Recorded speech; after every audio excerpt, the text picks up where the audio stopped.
Lain-lain ang rason sa mga deboto nga nung may apil sila sa traslasyon sa itong nga Nazareno. Apan, sila tanan, naglaom nga Magamit talaga,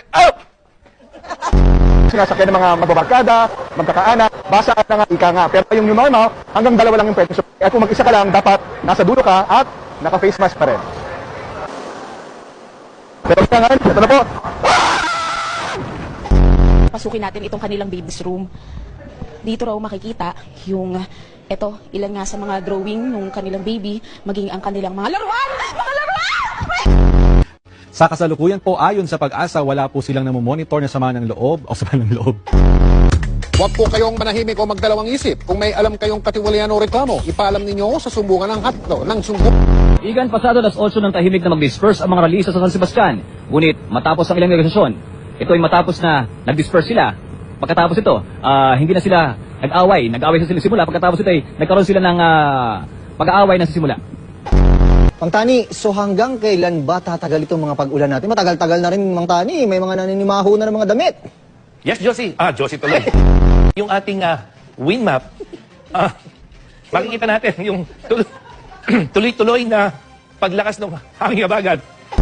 At ito ay dahil doon sa bagyong Josie. At hindi lang ngayong weekend, kundi maaring Lunes hanggang Martes.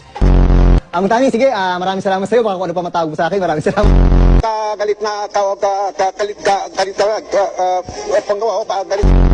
Yung composition, kanina nakita natin yung pagdagsari ng mga tae. At nakakatuwa nga dito, Chi, kahit dito sa nakikita mo sa aking likuran, kahit hindi na nananawa yung mga tauhan ng simbahan dito, hindi sa physical distancing, yung mga tao na mismo ang tumatayo doon sa mga markings na nakalagay sa labas ng simbahan. At makikita natin na kahit nasa labas sila ng tindahan, o nasa labas sila ng simbahan, ay makikita natin na hanggang sa ngayon, natutupad pa rin yung social distancing. At yun na muna ang naigas. bagong isla na nabuo ngayong taon. Kung naalala ninyo, nitong Setyembre, may lumutang din na bagong isla sa Pakistan, dulot ng malakas na lindol na tinawag na Salsala Ko.